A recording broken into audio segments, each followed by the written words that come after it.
guys? This is Ray from Rated Ray Reviews. Merry Christmas, Happy New Year.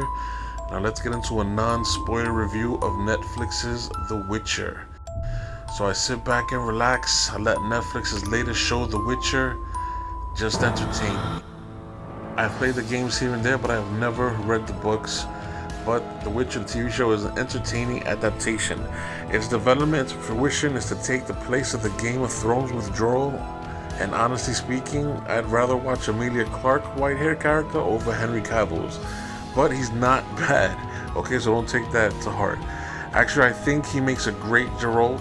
He plays him with a dry honor and a dry humor, a very stoic seriousness that I've come to know from the games. And I really love the fight scenes, whether he battles soldiers, deformed witches, and or ghouls, and pretty much anything violent that he does and as the character is awesome.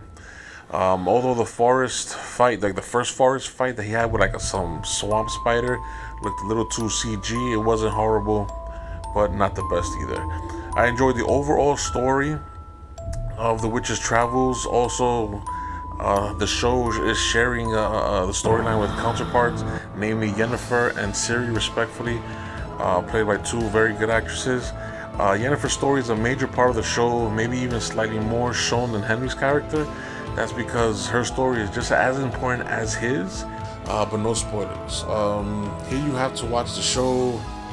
Just know that Yennefer's character wants a lot of power, so she's very greedy in that sense. Ciri, the missing princess, she's pretty much in the background for most of the series, but she's like the main objective of Geralt's overall story character. With both their fates bound to each other. Ciri has a raw power, but it's in its beginning stages and she has no idea what to do. All she can really do is try to get home. While watching the show, it creates more questions than it answers, which is the purpose for future seasons. I hear they're planning around 7 seasons. This part 2 or season 2 is already, I guess, written. And overall, I enjoyed the show, but there are problems. It's not the perfect show. It's not a Breaking Bad, you know.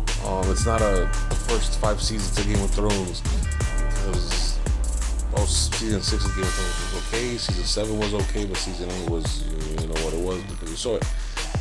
Anyway, like I said, overall I enjoyed the show, but there are problems. There's some overacting throughout the series, and it's not so bad, but it can be annoying from time to time, especially with some guy who keeps saying some CGI needs to get better in its execution, but that can be fixed with a few $1,000,000. The worst issue with the show for me is its timeline management. They jump back and forth in time, telling a story, and never once did I see a notation that was like, 10 years earlier, 12 years later, a month passed, 6 months passed, a year passed. Nothing like that. You can figure it out, the timeline, while you're watching it, but it's a little confusing and it's kind of irritating, and it kind of takes you out of the series for a minute, you know what I mean? The Witcher does have some great fighting, some cool tricks, cool story arcs, cool fantasy magic, stuff like that. Has a very great potential of reaching Game of Thrones level, minus the last season, of course. And if you definitely enjoy movies or shows with fantasies, war, witches, nudity, and powerful magic, then you'll really enjoy The Witcher. I can definitely recommend this show, but there's some issues that you might find annoying. But the show is really entertaining, really fun to watch. I enjoyed it. I hope you guys do. It's on Netflix right now, and it will be for the rest of our known lives.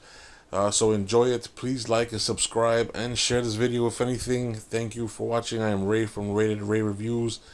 Happy New Year again. Thank you so much.